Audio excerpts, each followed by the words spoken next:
Bonjour tout le monde et bienvenue dans mon garage pour le guide de l'auto. Cette semaine, il sera question du Lexus LX 700H que j'ai pu mettre à l'essai le week-end dernier.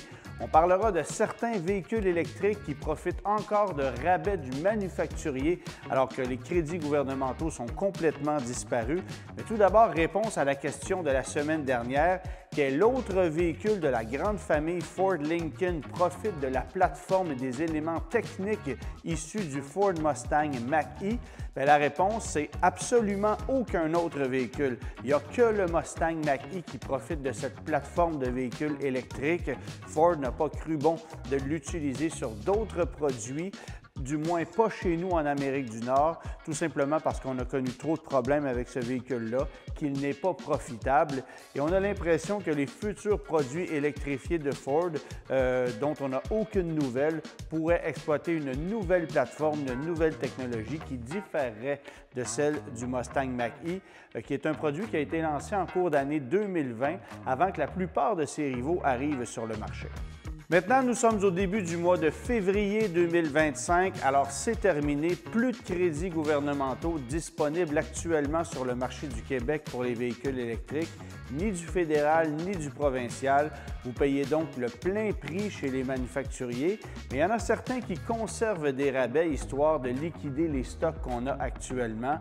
Et je pense notamment à Ford qui propose un rabais de 6 500 $ sur le Mustang Mach-E. Du côté de chez Hyundai, 3 000 $ de rabais pour les Ioniq 5, Ioniq 6.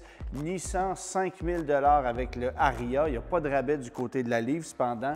10 000 $ chez Toyota pour le BZ4X et 8 000 $ du côté de chez Volkswagen pour le ID4, un modèle 2024 évidemment, puisque les 2025 ne sont pas encore arrivés sur le marché.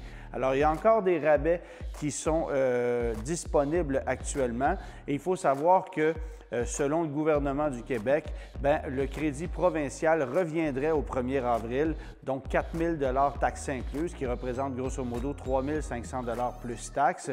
Un rabais qui est moindre que ce qu'on propose actuellement chez certains constructeurs.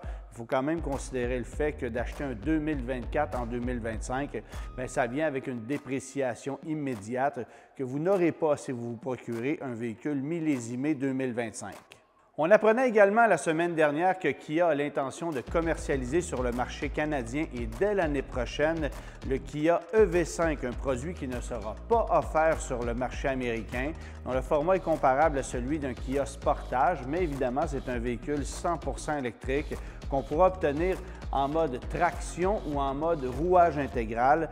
Un véhicule qui risque de connaître beaucoup de succès chez nous, dépendant bien sûr de son prix, que les Américains ont choisi de bouder tout simplement parce que là-bas, les véhicules électriques ne connaissent pas en proportion autant de succès chez nous et parce que Kia propose déjà plusieurs autres véhicules électriques, notamment le V6, le V9 et la Niro.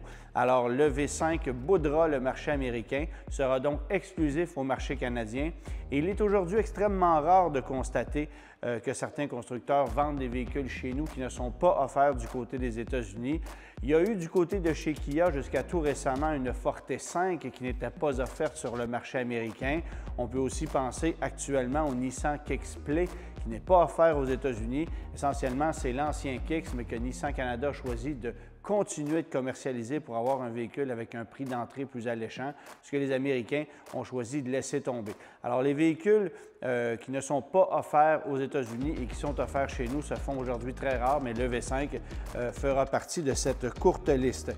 Rappel massif du côté de chez Nissan, on en a déjà parlé pour les livres 2019 et 2020. Le code de rappel, c'est R24B2. Ça touche un peu moins de 30 000 véhicules en Amérique du Nord. Essentiellement, ce rappel touche la batterie haute tension de la Nissan Leaf qui peut surchauffer et prendre feu si on la recharge sur une borne de niveau 3. Nissan demande donc à ses propriétaires de ne pas charger la voiture sur une borne rapide comme une borne de niveau 3, mais ça complexifie énormément l'utilisation du véhicule qui n'a déjà pas une autonomie très impressionnante et dont la vitesse de charge n'est pas impressionnante non plus. Et comble de malheur, pas de date de rappel spécifique pour la Nissan Leaf, c'est-à-dire que du côté de Nissan Canada, on nous répond qu'on devrait avoir une solution quelque part au printemps, mais c'est loin d'être précis comme réponse. Et en attendant, les gens qui possèdent un de ces véhicules ne peuvent tout simplement pas l'utiliser de façon adéquate, c'est-à-dire qu'il faut la recharger uniquement sur une borne de niveau 2 pour pouvoir l'utiliser. Évidemment, pour ceux qui voyagent, ça complexifie énormément l'utilisation. Nissan ne compense pas les propriétaires actuels et n'a pas de solution essentiellement pour satisfaire la clientèle qui, je le rappelle, doit composer avec une charge lente et donc ne pas voyager très loin avec leur véhicule. Ça concerne autant les modèles à batterie de 40 kWh que les modèles à batterie de 62 kWh. Et ce sont tous des modèles qui ont été fabriqués du côté de l'usine de Smyrna au Tennessee. Maintenant, je reviens tout juste de faire l'essai du Lexus LX 700H, première déclinaison hybride pour le Lexus LX, qui, on se rappelle, a été le premier VUS de la marque Lexus qui a été lancé en 1996. On fête donc sa 30e année de commercialisation en 2025 et ça en fait un des VUS les plus âgés qu'on retrouve actuellement sur la route. Un VUS de grand luxe qui est arrivé sur le marché avant même le Lincoln Navigator et le Cadillac Escalade qui sont respectivement arrivés en 98 et 99. Bon, évidemment que le Lexus LX ne connaît pas le même succès que ses rivaux américains, mais la vocation n'est pas la même.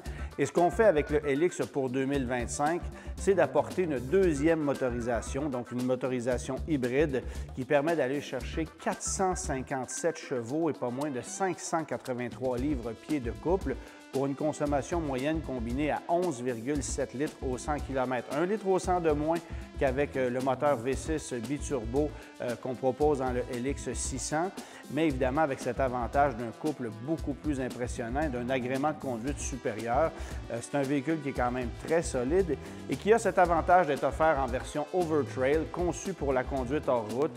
Évidemment, peu d'acheteurs de ce genre de véhicule-là iront s'aventurer hors des sentiers battus, mais quand même, c'est un véhicule qui a des capacités supérieures avec une suspension réglable de façon hydraulique, avec des pneus hors route sur jantes de 18 pouces, des plaques de soubassement et divers modes de conduite pour la conduite hors route, bien sûr, incluant un mode crawl, un mode grimpage essentiellement, 3 différentiels verrouillables, ce qui est très rare dans l'industrie. Alors, qui utilisera ce genre de technologie sur un véhicule comme celui-là? Bonne question, mais de toute façon, c'est un véhicule qui sera vendu au compte-gouttes sur le marché canadien. Un peu plus de 650 Lexus LX ont été vendus au Canada en 2024 et on considère qu'en 2025, même si on a une légère augmentation des ventes par rapport à 2024, c'est environ 15 des Lexus LX qui seront vendus avec la technologie hybride chez nous. Une technologie qui sert davantage la performance que l'efficacité énergétique. Mais lorsqu'on compare le Lexus LX 700H avec la compétition, on se rend compte qu'on est déjà beaucoup moins gourmand. Il n'y a que quelques véhicules qui consomment un peu moins dans ce segment-là, mais il faut regarder du côté des Allemands, c'est-à-dire le BMW X7 xDrive 40i à moteur 6 cylindres et le Mercedes-Benz GLS 450, lui aussi à moteur 6 cylindres, deux mécaniques de 375 chevaux qui vont consommer quelques dixièmes de litres au 100 km de moins que le Lexus LX 700H, mais sans avoir la puissance, le couple et les capacités, évidemment, de ce véhicule Lexus. Un véhicule qu'on peut recommander fortement sur du long terme parce que c'est certainement le VUS le plus fiable qu'on puisse obtenir dans le segment des pleines grandeurs de luxe. Et bien sûr, ça explique pourquoi sa dépréciation est moindre que celle de ses rivaux. Un véhicule franchement impressionnant, beaucoup plus joli que par le passé aussi, bien que ceux qui cherchent un véhicule plus clinquant et plus luxueux vont probablement regarder ailleurs. En terminant, de quelle voiture européenne dérivait la Passport Optima qui a été vendue au Canada en 1990 et 1991 avant d'être renommée Pontiac Le Mans en 1992? La réponse la semaine prochaine.